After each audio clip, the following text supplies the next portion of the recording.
Men, and especially women, possess various organs that are optimally suited for the creation of another human being.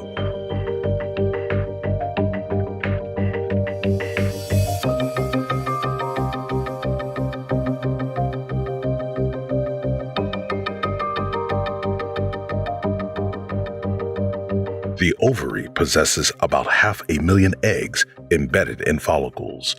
Several follicles, and therefore eggs, mature in each cycle. The dominant follicle grows to about 2 centimeters, and the fimbriated end of the fallopian tube, which eventually catches the egg, moves to the site of ovulation.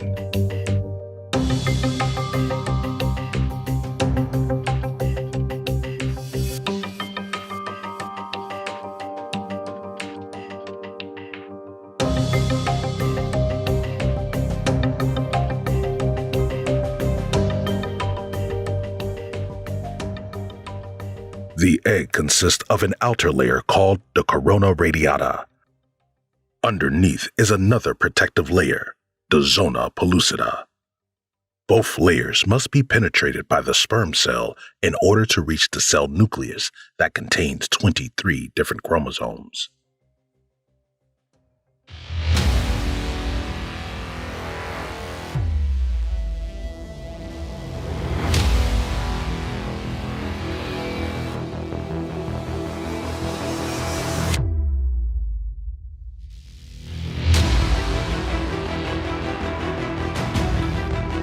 Each chromosome contains DNA. DNA is the blueprint for building our body cells. Eye color, body size, arrangement and function of our organs. It's all in there.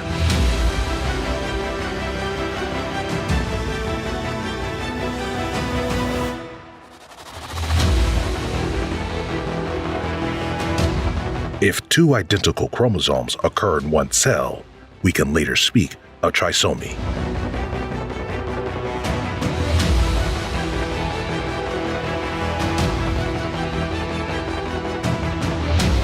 The egg cell is transported inside the fallopian tube with the help of cilia and mucus produced by glands in the walls of the fallopian tube. Additional contractions of the muscle layers help to transport the ovum.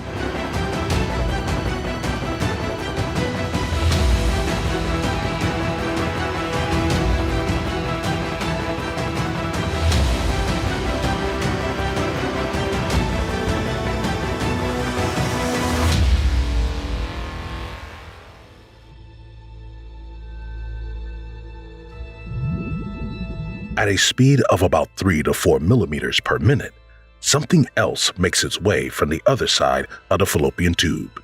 Sperm cells, thousands of them, and barely visible.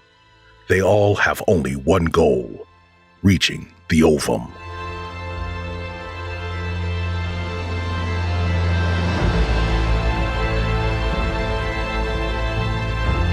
A sperm cell's nucleus contains the male's genetic information.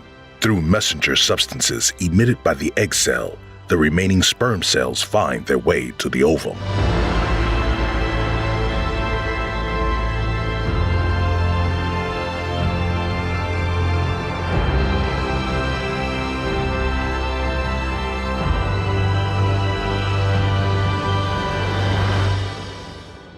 The goal of all sperm cells is to penetrate the 2 outer layers to reach the chromosomes.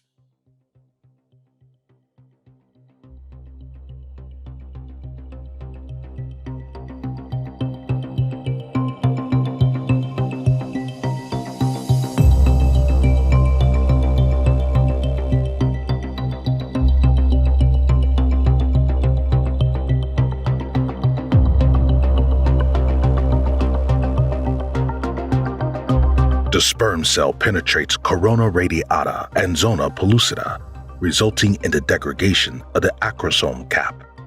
Upon entering the cytoplasm, fertilization occurs, resulting in activation. Activation causes, among other things, a structural change of the zona pellucida so that no further sperm can penetrate. In addition, activation causes the ovum to complete its second maturation division. In this process, the sister chromatids are pulled into opposite poles, and a female pronucleus and a polar body are formed.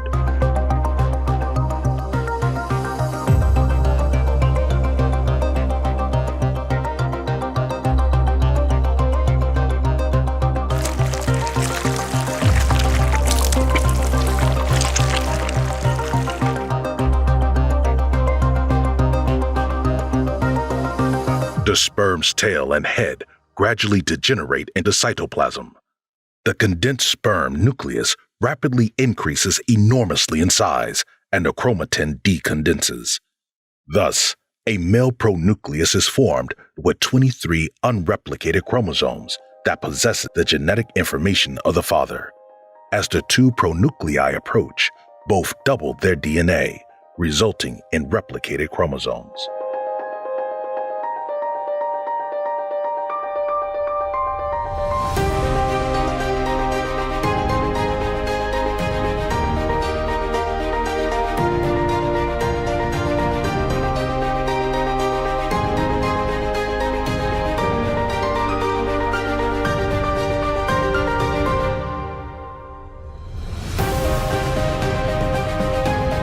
Finally, syngamy occurs, in which the pronuclei dissolve and the chromosomes of male and female are properly aligned in the spindle apparatus.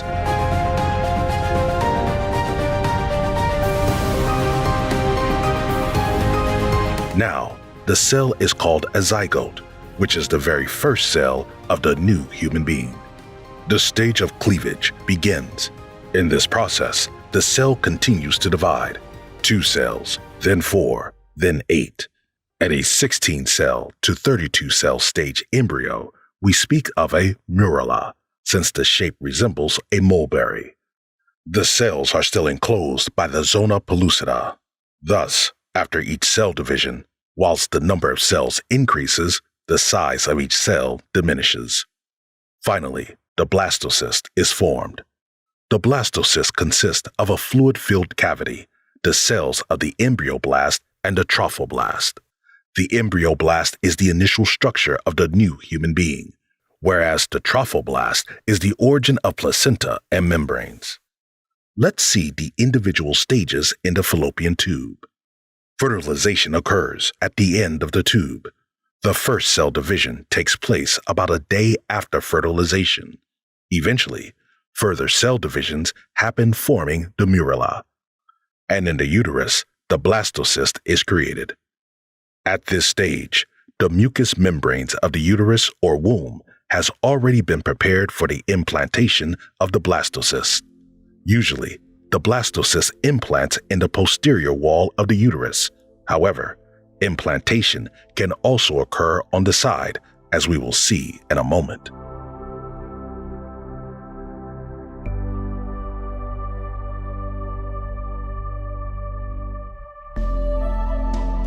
The blastocyst floats in the protective and nourishing uterine mucus. For implantation in the uterus, the blastocyst must first hatch from the protective zona pellucida.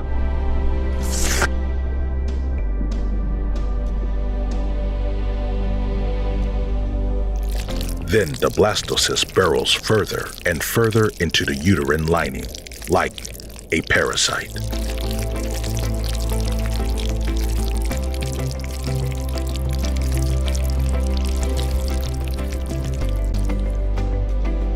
Let's take a closer look at this. The endometrium has a protective epithelium and capillaries filled with blood, as well as mucus-producing glands. The trophoblast cells fuse with the endometrium, and a syncytial trophoblast is formed that will nourish the embryo. In addition, hypoblast and epiblast arise from the embryoblast. The embryo burrows further into the endometrium, rapidly increasing in cell mass and leaving a wound, which may result in a completely harmless implantation bleeding. Finally, the amniotic cavity is formed. As the process continues, the yolk sac is created, as well as a non-cellular plug that is later sealed by migrating uterine epithelial cells. The trophoblast rapidly increases in size, with the amniotic cavity and yolk sac remaining relatively small. This gives rise to the chorionic cavity and the body stalk.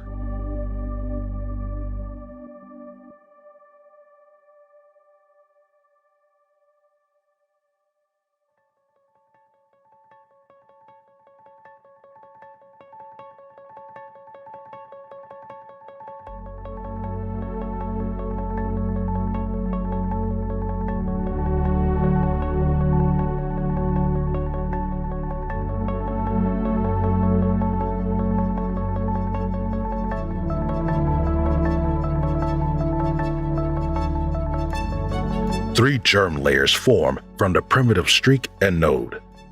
This process is called gastrulation. The germ layers ectoderm, mesoderm, and endoderm eventually differentiate into various tissues and organs.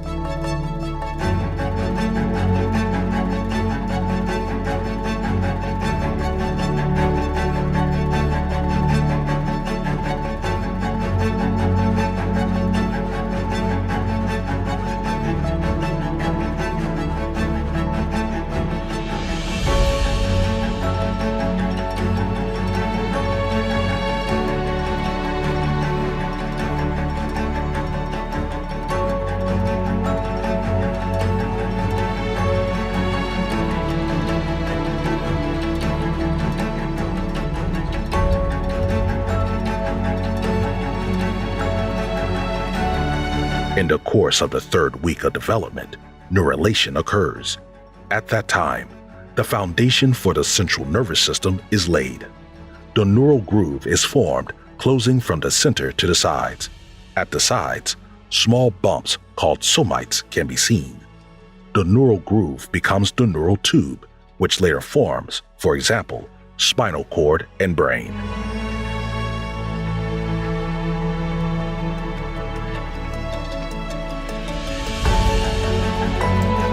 Those cells later become the neural networks, which enable us to think.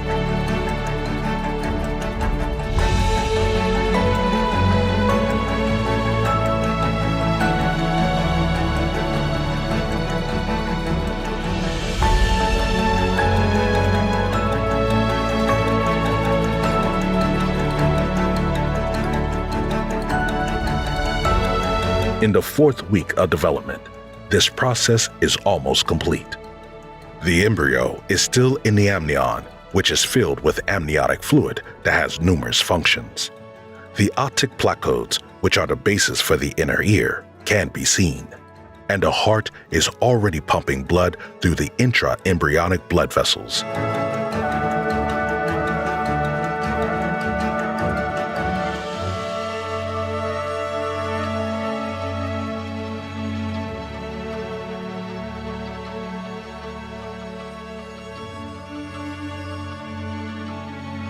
The yolk sac and the body stalk continue to nourish the embryo.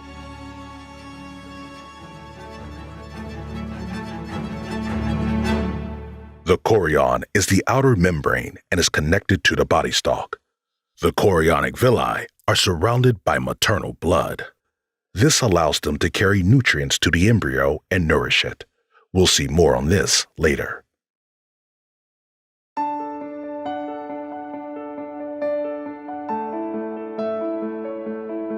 During the fourth week, 3 pairs of pharyngeal arches appear.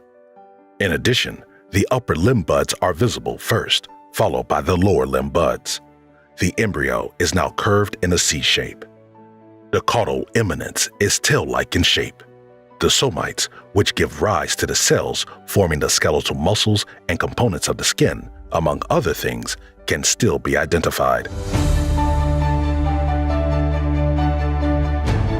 The embryo continues to grow rapidly, measuring approximately 4 to 5 millimeters by the end of the fourth week. The lens placodes and olfactory pits are formed. The later arms and hands, as well as legs and feet, can be already well identified. The hands will develop from paddles to separate fingers by the 8th week.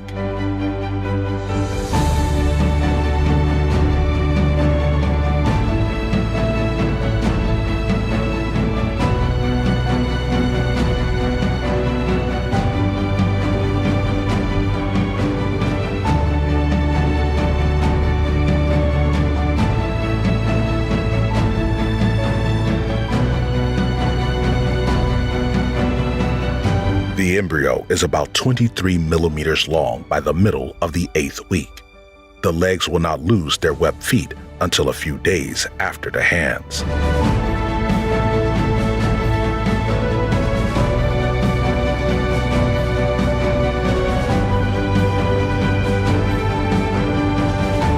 Embryogenesis turns into fetogenesis in the 9th week, and in the 3rd month, that is, from the 12th week on, the fetus already has a human-like appearance.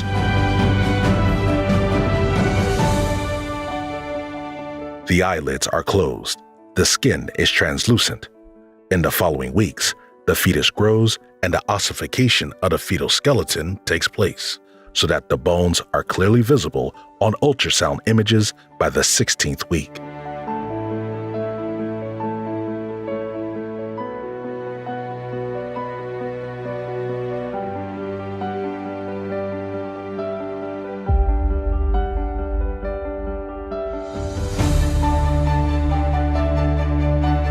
In addition, the body is completely covered with downy lanugo hairs, which help, among other things, to keep the vernix secreted by dedicated cells on the skin.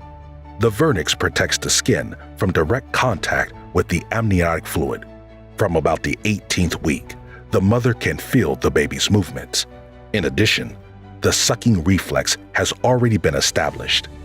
By the 28th week, the hair on the head, eyebrows, and eyelashes continue to grow. In addition, the eyes open. The fetus gains a lot of mass in the last few months, and the lanugo hairs and the vernix gradually fade away. It is also slowly getting tighter and tighter in mom's belly. At first, the fetus is supplied by the body stalk and yolk sac, but then more and more by the umbilical cord and placenta. Since the fetus possesses both the DNA of the mother and of the father, the blood of the fetus must not mix with the blood of the mother. The placenta is responsible for this. It is responsible for the exchange of substances between mother and fetus. The chorionic villi, which were previously completely distributed over the chorion, have regressed to other parts of the uterus. The remaining villi are part of the placenta. Maternal blood, rich in oxygen and nutrients, enters the intervillous space via the arteries. Veins carry away the oxygen and nutrient-poor blood.